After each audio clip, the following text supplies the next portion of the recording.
Good afternoon and welcome to today's Adweek webinar, where we'll be talking about whether or not your digital ad dollars are driving foot traffic.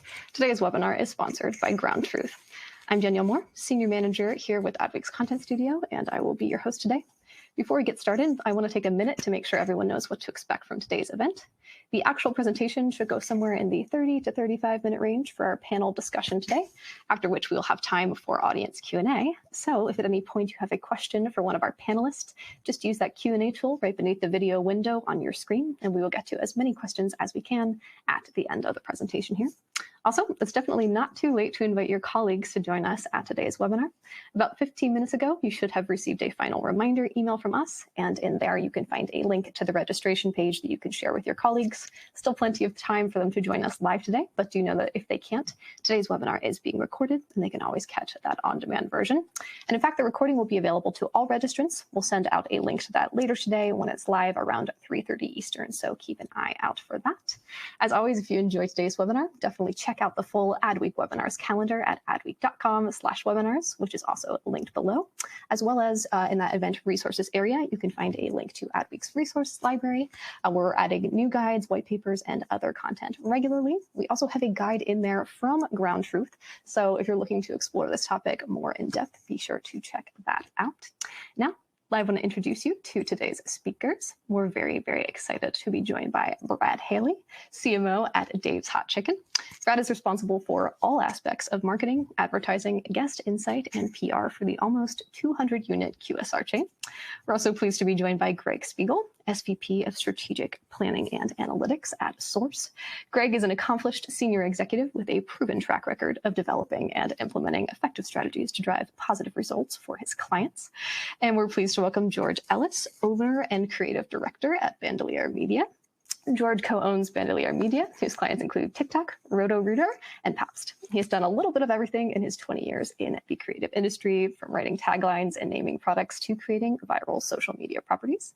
We're also pleased to welcome Francisca Moliere, Integrated Media Supervisor at DNA Creates. Francisca develops integrated media campaigns that embody the connection between technology and audience. She's worked with clients such as Dunkin' Donuts, Ulta Beauty, and Amazon Fresh. And finally, we're pleased to welcome Brandon Roden, CMO at GroundTruth. Brandon leads all marketing functions for GroundTruth's advertising products, and previously he was CMO of Potbelly, CMO of Papa John's, and VP of Marketing at Wendy's. All right, we've got a lot of great content to dive into today, so without further ado, let me bring our speakers up on screen here to get us started. Welcome, everyone. Thank you so much for joining us today. I'll hand it over to Brandon. Thank you, Danielle. And you know, I think this is a really interesting topic for everybody on this call from a standpoint that we've got physical locations often we got to get people to show up to. The franchisee kind of way of saying that is butts and seats. It's important that we actually make people show up to our business and validate that our media, that our marketing is actually driving in-store traffic. Nothing wrong with website traffic, nothing wrong with social likes and reach. All that stuff is great. But at the end of the day, you know, oftentimes a marketing department at a brick and mortar brand is judged by whether people show up. So that's what we're going to spend a lot of time talking about today is how do we get people to show up? What are the balance in our plans to do that? How do we actually make that happen? Before we get into kind of the nuts and bolts of it, though, there is one interesting thing that's happened over the last few years that we should probably start with.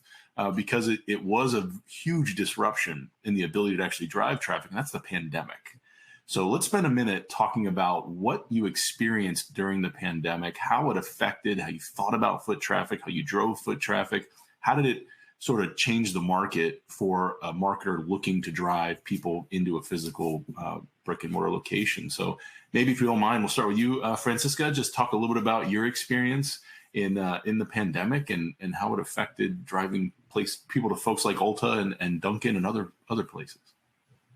Yeah, absolutely. So pre-pandemic is where my experience really lies in grand opening. So pre-pandemic had a high engagement with foot traffic, especially for Ulta Beauty, opening up over 100 stores a year. And then as pandemic happened, I think we all experienced that kind of stall in foot traffic.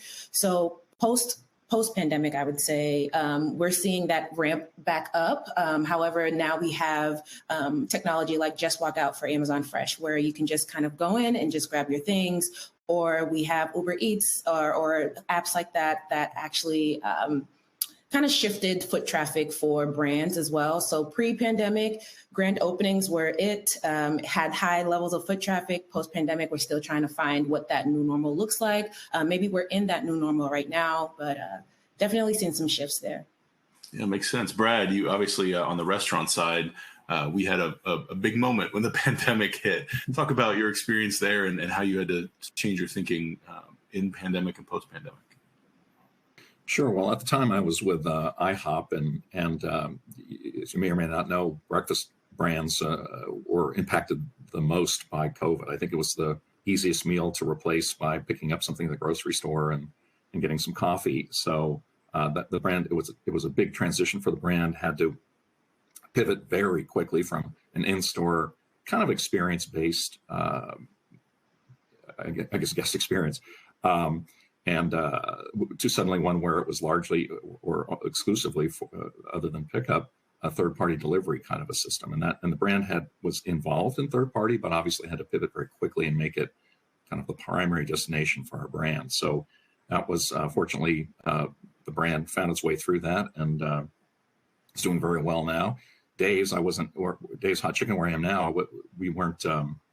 I wasn't here, but the brand's only 7 years old. They're just about to turn 7. So the kind of the middle third of its life was in COVID, and the brand started was a social first brand. So it was an easier pivot for them. They're also in third party already. It's a younger kind of multicultural demo. So third party delivery is just a convenience tool for them. So this brand, Dave's, was already kind of in the third-party world in a significant way, and it just ramped up, obviously, with COVID even more so. Makes sense. And Greg, I know you had a number of clients that the pandemic kind of hit them like a ton of bricks. Can you talk a little bit about that experience and how you changed up your plans? Yeah, well, first of all, we had a client who was actually in the e-commerce business, and we saw explosion there. I mean, their business just took off in the pandemic. People were ordering like crazy online. And then they've sort of, things have sort of tailed off because people went back to life as we knew it. And so this was a brand where people were buying things for their home and being able to do things around their house. So, that was where you lived. That was where you spent all your time. So you were willing to fix it up and spend some time doing that. And then all of a sudden people started to go out again, and that changed their business. So it's almost the reverse of what everybody has been talking about here. We also have another brand that we work with. They were a fast casual brand. Are a fast casual brand, but their business really took off in their drive-through business, and their drive-through business has continued to be that business. So driving foot traffic into the restaurant has been a challenge, and getting people to go back. More than happy to count those people as drive-through as foot traffic, but we want to make sure we bring more people back and grow the business as well. Makes sense. And George, I think you had a client or two that was doing a lot of home improvement kind of stuff and saw a serious change during the pandemic. Can you talk a little bit about that? Yeah, so we had a client that was doing a lot of outdoor lawn care stuff. And so as it went into the pandemic, obviously that's where people were starting to gather.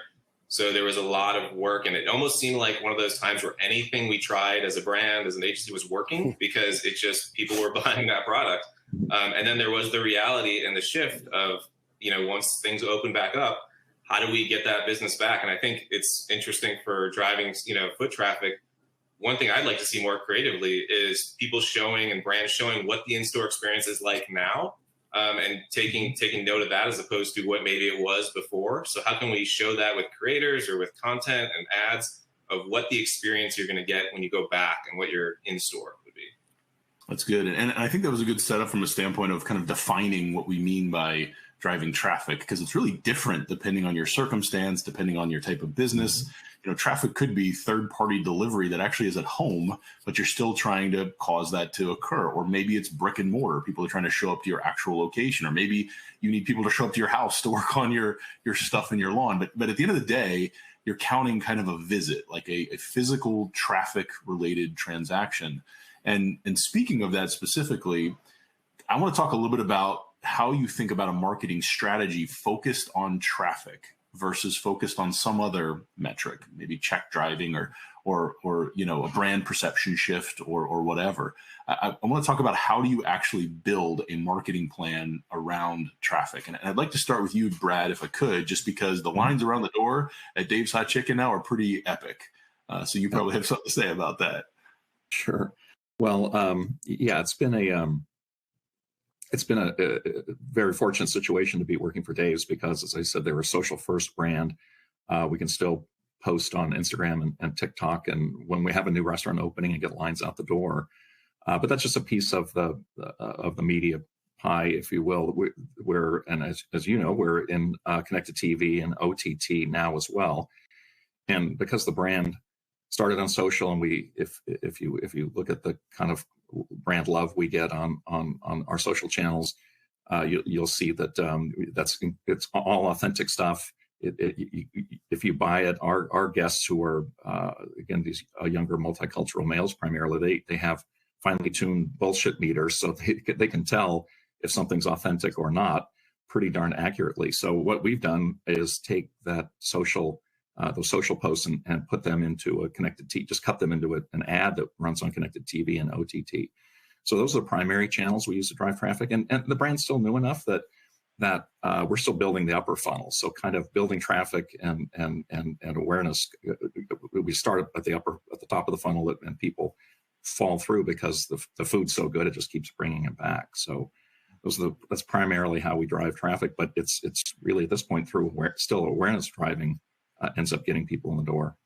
That's awesome, Brad. And Francisca, I'd love to pivot to you, but just to make a comment about that, a brand layer that creates awareness, interest, differentiates, and then a performance layer underneath that actually helps foster conversion, get someone to show up and can confirm whether they showed up. So, as an example, Brad, and I know Francisca, you can speak to this as well.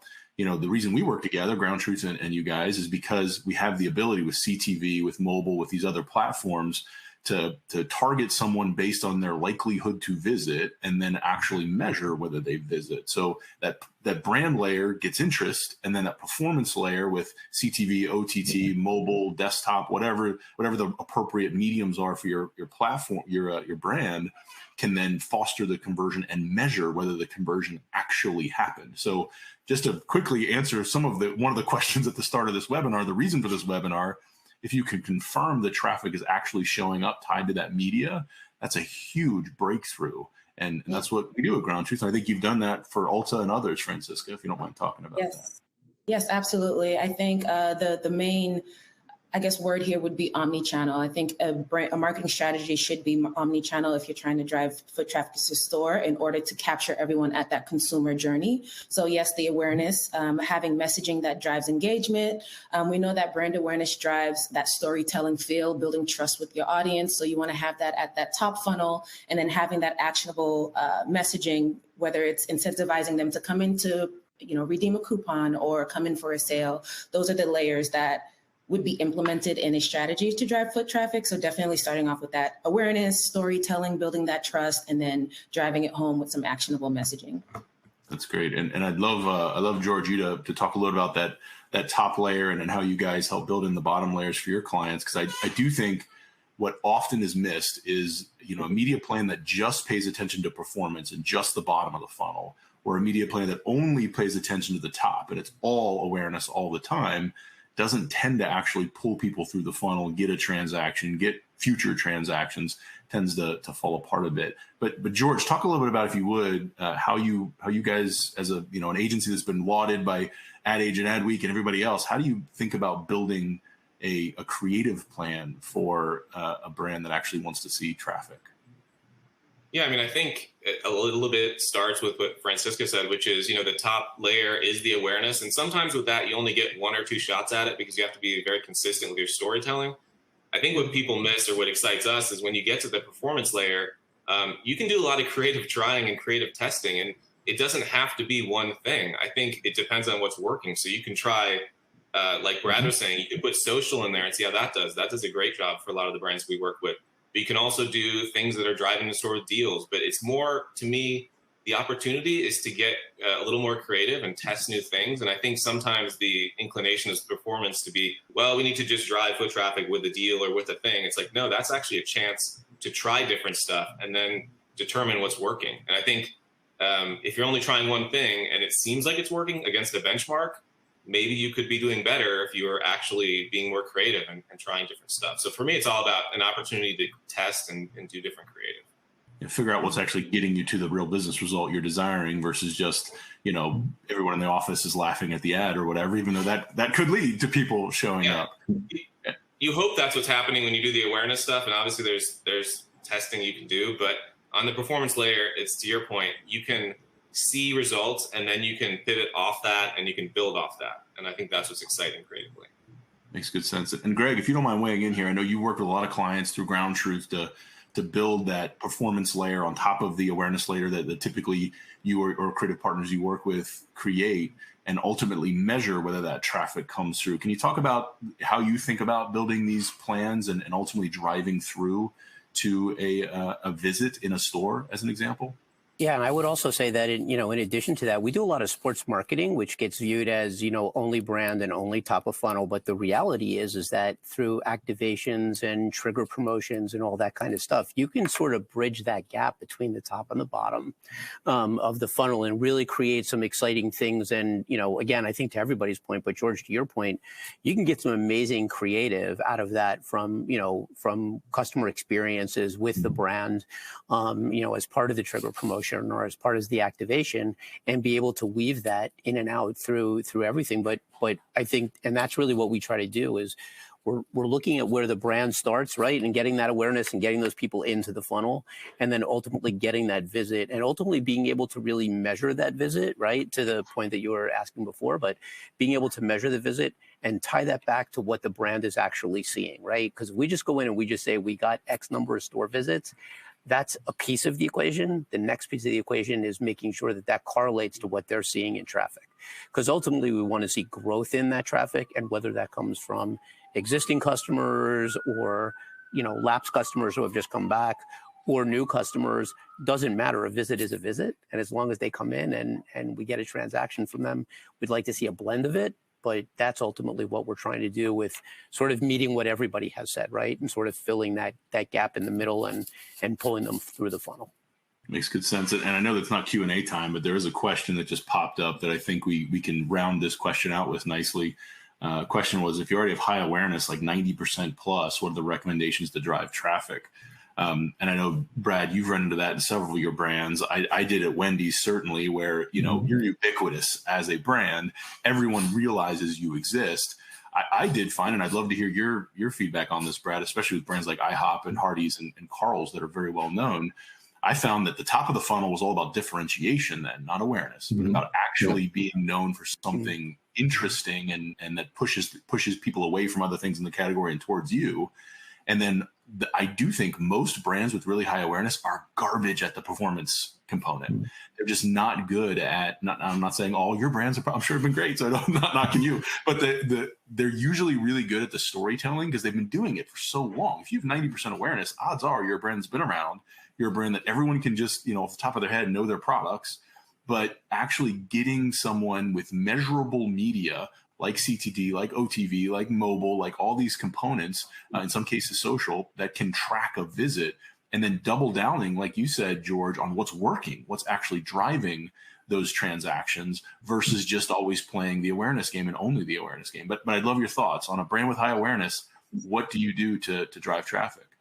I think you said it, Brandon, because you've been in the same position. I think when you have high awareness, it's all about differentiating the message and providing some other reason to drive traffic besides just top of funnel stuff.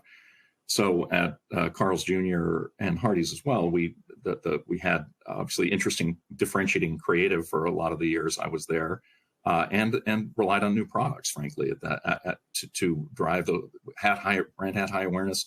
So the goal became kind of, how do you get people to come in more often or come in again if they were lapsed for whatever reason. And new products worked very well for a number of years. Obviously, it still works in the restaurant business because that's what most brands rely on once they are become legacy brands.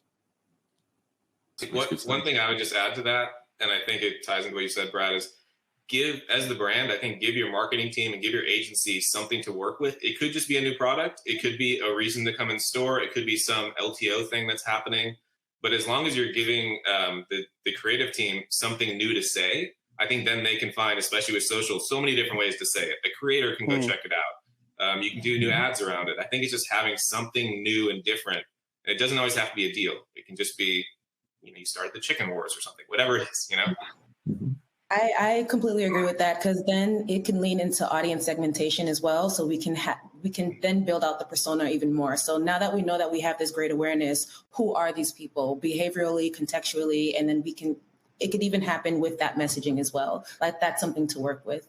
So just segmenting audiences once you have that big brand awareness or have that big, notoriety in the market, it's who are the people now that are listening to us? What do they do on a regular basis? What are their lifestyles like, to really speak to them directly in building out that persona? And that leads to the testing, right? To figure out what each individual niche does and how they respond and whether they show up. And that leads us to, I think, another really good question here. And how do you actually measure the performance of your marketing plans when the goal is traffic? Now, obviously, you can correlate media to your actual P&L, right? Look at traffic and the trends, maybe with a pre-post meta control test or some other way to isolate traffic driving as a goal. But I'm curious, how do you think about measurement of your plans differently when the KPI, the ultimate goal, the real business result you want is traffic? Maybe start with you, Brad, just because you're nodding. Sure. Yeah. Well, you should say Brad, right? I thought it might have been Greg. Anyway, no.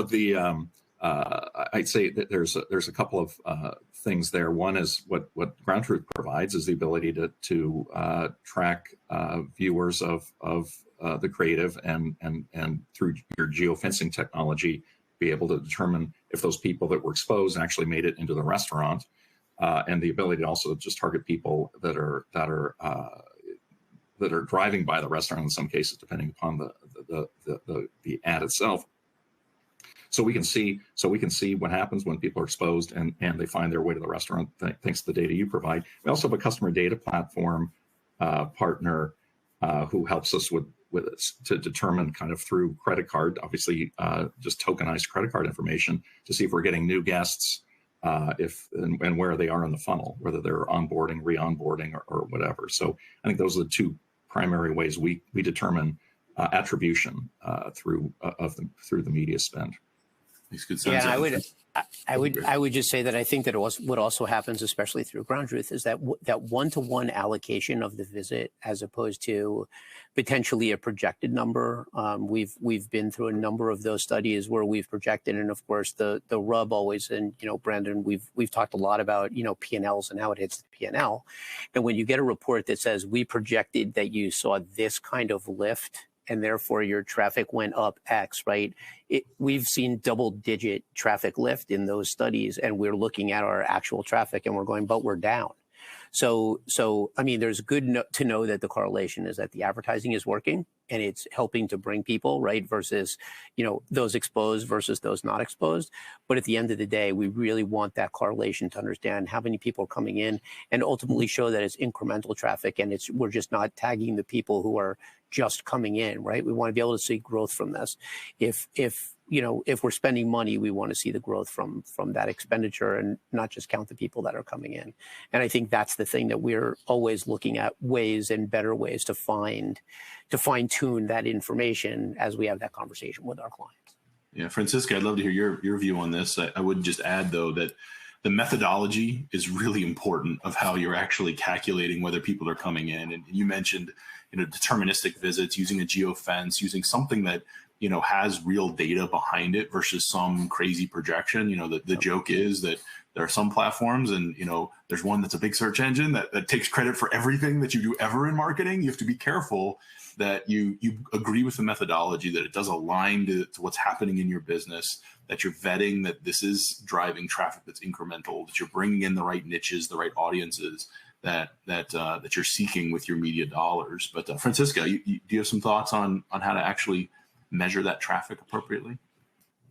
Yeah, there's different ways I feel like over the years, the digital technology has advanced so significantly. I think before it was mainly mobile targeting, and now we can measure traffic with streaming audio, even with out-of-home measurement lift studies, which is really interesting. So it's really making sure that your channels have that foot traffic or have that capability to measure, and understanding whether it's going to be an awareness push or if it's going to be a data-driven tactic. I think a lot of great things that GroundTruth does actually that we've used for Ulta Beauty is understanding how the market is and also who the competitors are, to making sure that there is, I guess, a competitive landscape in the market. So knowing where you over-index with an audience can help with driving traffic, because then you can tailor that messaging to that over-indexing audience, for sure. It sounds pull the people in who are willing to be pulled in, right? As I think we're coming up on time here in just a minute, but I would love to end with a question that I think a lot of marketers ask themselves when they build any media plan or any marketing plan. What are the results that people should expect, and what is the timeline for those results? That's a loaded question because it depends on your industry, it depends on your plan, depends on the spend, depends on a lot of things. But setting internal expectations really in your organization and your own expectations for how you as a marketing program will impact the business. How do you think about that when it comes specifically to driving traffic? Maybe I'll throw to you first, Greg, and then we'll bounce around. Yeah, so I think again, it's all of what we've talked to up to this point, and what you expect comes down to a lot of those things that you just said, right? What your budget is, what your creative is, what your offering is, all of those things are going to impact your results. If you're sending a brand message and trying to drive traffic, you're going to get a lesser result as you start. When we go in, what we're looking for initially is to see, and this is really silly, but any growth at all to what the current traffic is, right? We want to make sure that that traffic that's coming in is still coming in, but that we're growing that traffic. And it's not about expecting it's small percentages in the beginning that should grow. And it goes back to what Francisco was saying, really understanding those targets and who they are, and then going back at them and then growing it. But initially we're looking for, if I can gain a 1% increase, and that sounds silly because it depends on how big your business is, but that's showing me that it's working and it's starting somewhere. If I'm not seeing any growth, then I'm not successful, right? So my goal is I have to be ahead of the game first. I have to show that I'm showing growth, and then we have to segment that as quickly as we can and the best that we can. And I know, you guys provide a lot of those tools to understand who those people are. They're returning customers, they're new customers. And we're really looking for that kind of, growth in the beginning. But, we run into this all the time. To say that we're going to see a 10% or 15% traffic growth on a brand that hasn't been seeing growth, we can't start there. And that's usually pretty in-depth dialogue until we get to sort of a place that makes sense, and then we can grow on it from there. Sometimes a -3 beats -5, right? At first. Thank you for saying that. We like to use less negative. It never sounds like it's positive, but the reality is, in a market that's trying to grow out, you're just not going to go from -5 to +10. There has to be a growth curve. And you got to stick to it, because once you stop, you're almost starting all over again. So that's always the danger. So George, how do you approach discussions with clients who come in asking for more -5? We want to be +10 tomorrow. How do you think about that differently than something else? Yeah, that's easy. No problem. I think what Greg said kind of makes me think about the message, and the goal have to be tied together. So if the message is an LTO offer, then the goal can be a little bit, or the results can be seen rather quickly if it worked.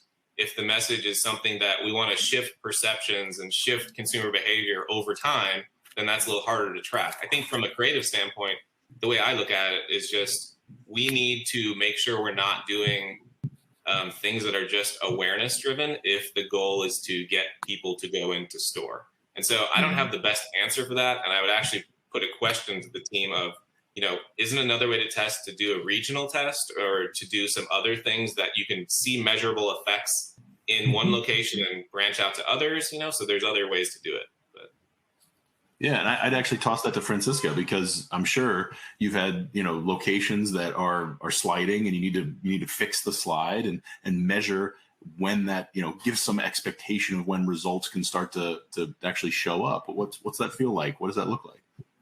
Absolutely. I would say the main driver here would be flighting and marketing. I feel there has to be a drive to urgency when it comes to wanting people to come into store, because you want to avoid ad fatigue as well. So really making sure that your flights are just concise enough or long enough to send the message out to wanting people to come in and drive that urgency. I've seen campaigns where maybe it's 2 weeks too long or 3 weeks too long, and then you start to see that decline. So really having that perfect sweet spot for flighting and messaging, to your point, Greg, for sure, layering that in, driving urgency for sure.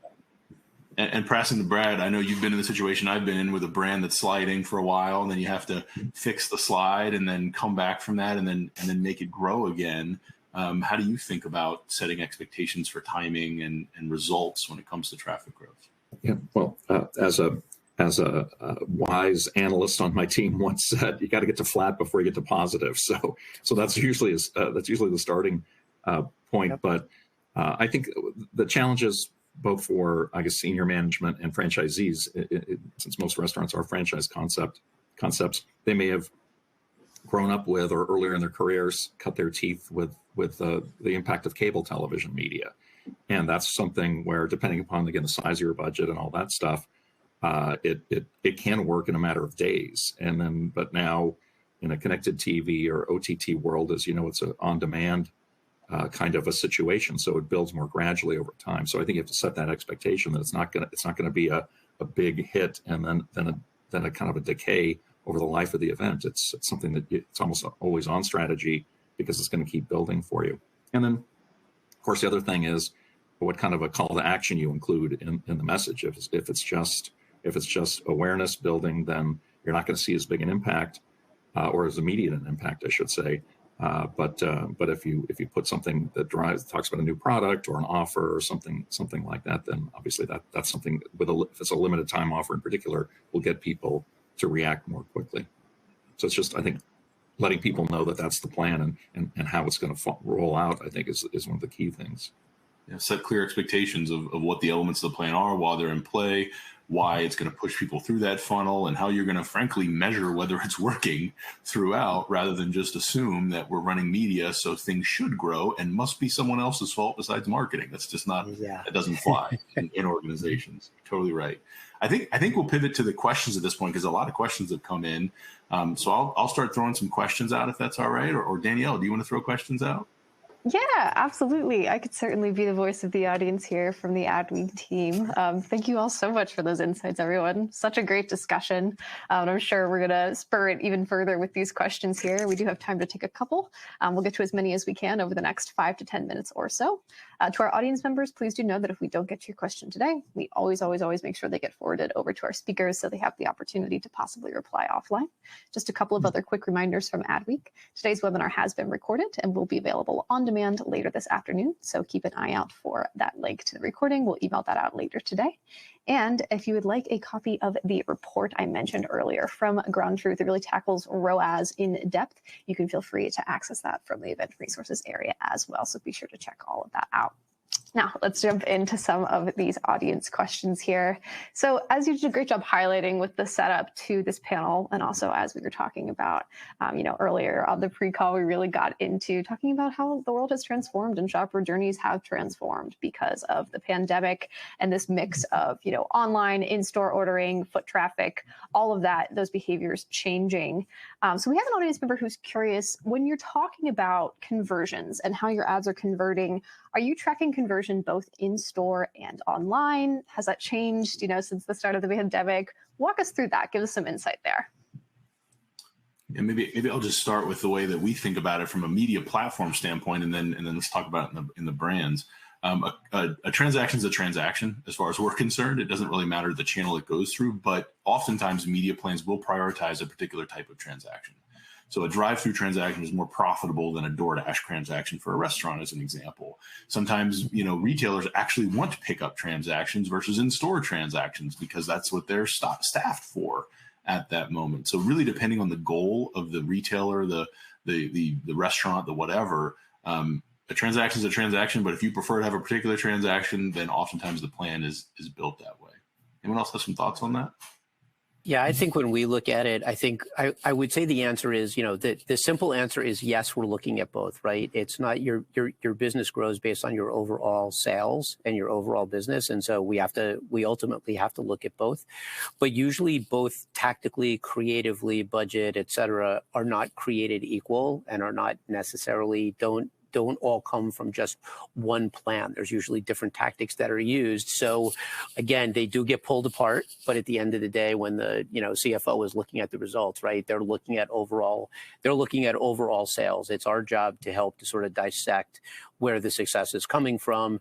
And again, whether that's, third-party delivery, whether that's going through the drive-through, whether that's going through other online channels, whatever the case may be, we're always looking at ways to break it apart and try to figure out where that business is coming from.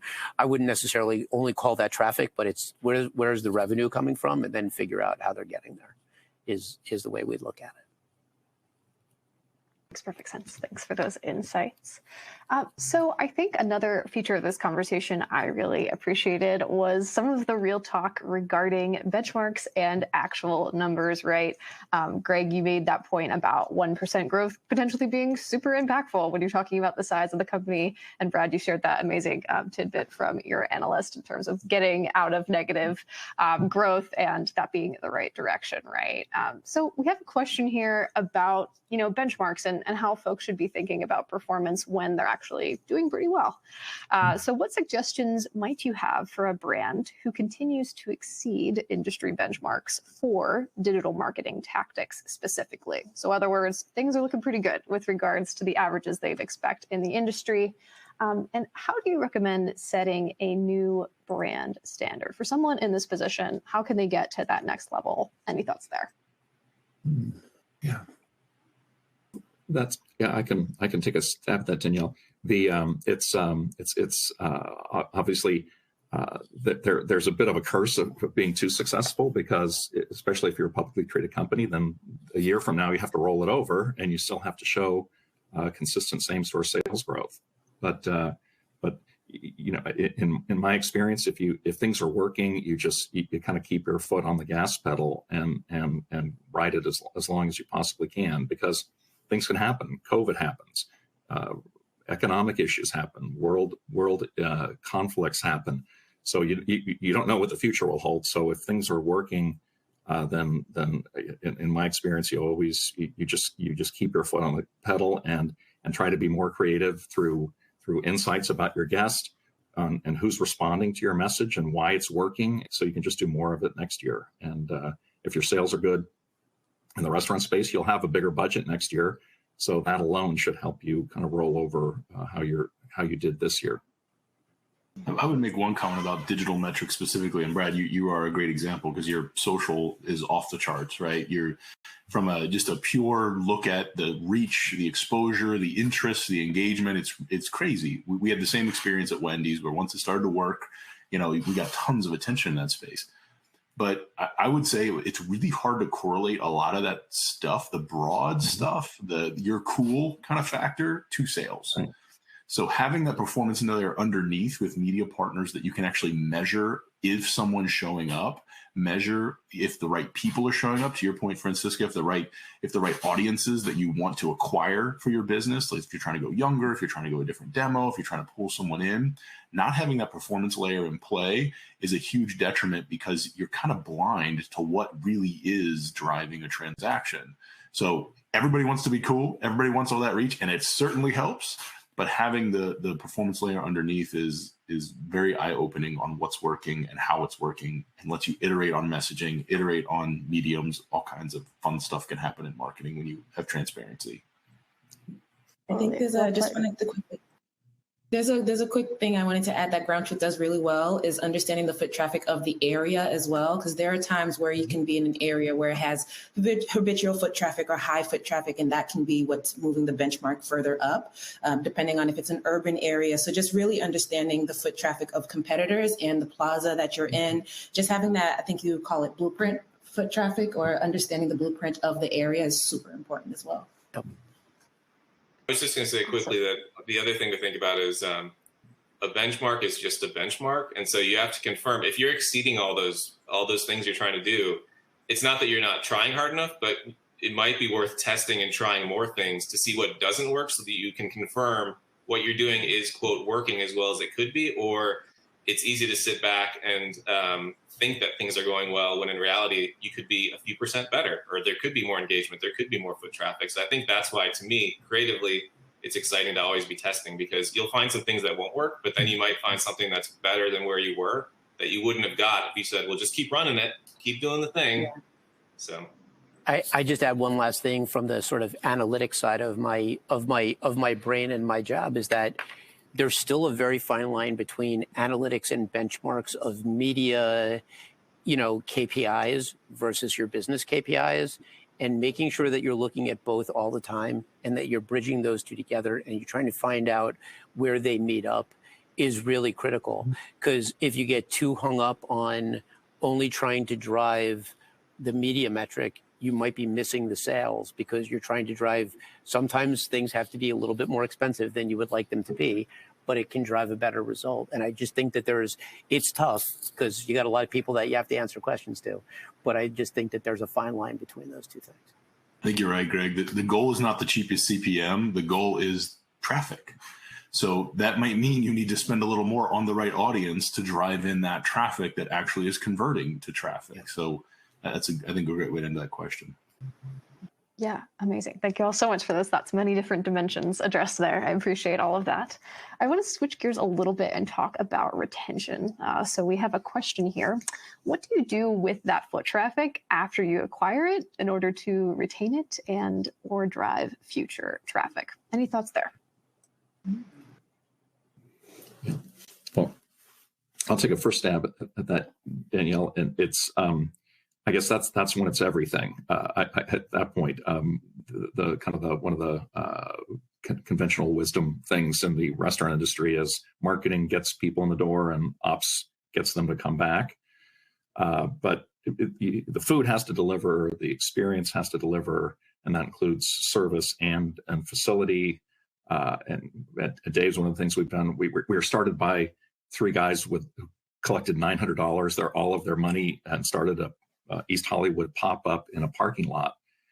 And there's a lot of graffiti in this parking lot where they operate. And so if you go into restaurants now, they have this graffiti style done by street artists from LA that we fly all over the country. We customize and localize every restaurant that we open. So every Dave's you go to will be a little bit different in terms of the look and feel of the restaurant, but it still ties together with a brand.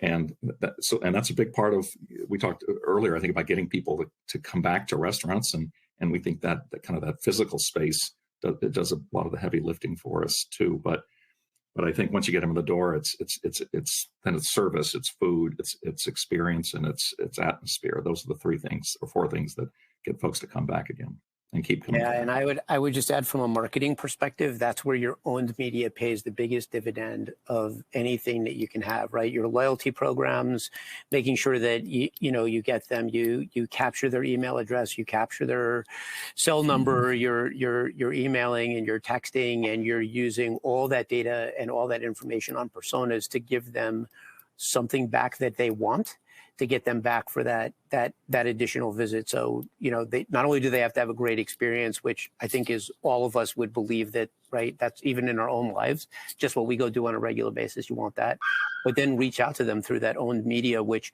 costs a little less. I know it's not free, but it costs a little bit less because you own those things and utilize that to get them to come back. I'm sure George and Francisco have some thoughts here. I'd love to hear them. I would just throw out one thing that I've learned at a lot of brands is also people forget about you. So remembering that, you do have to continue to remind them why you're different, continue to make sure you're offering those new things that are up for offer. Otherwise, what ends up happening is, things eventually will start to slide, even if they had a great experience. So remembering that you kind of got to refill the funnel every while. But I don't know if you have thoughts, George or Francisco.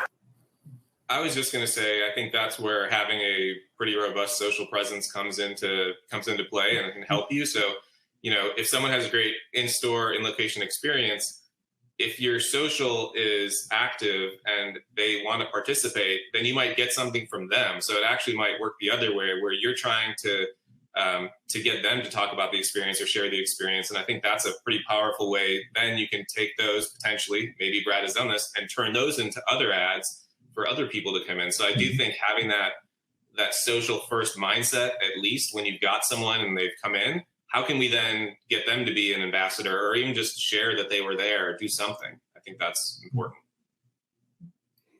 Yeah, I think a lot of great ideas or thoughts were said around this. This is where I have a bit of a blind side, being agency side most of my career. So when it comes to retention, it's more of a brand. That's when the brand kind of kicks in, and service comes into play, like you said, Brad. And then the consumer loyalty programs come into play, Greg, and then the messaging and social media. Like, I think that's all well-rounded in what happens once you want to retain that consumer or that customer. However, to drive them there, I am there 100%. I got the tacticals for you. Totally. Appreciate all of those perspectives. Thank you all so much for that. We have time for one more question here, so let's go for it. So I want to zoom out a little bit and just talk about how all of this fits into the context of your greater marketing engines. We have a question about that.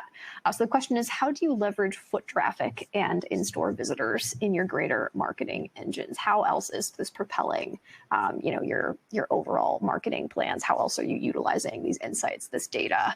Any thoughts on that?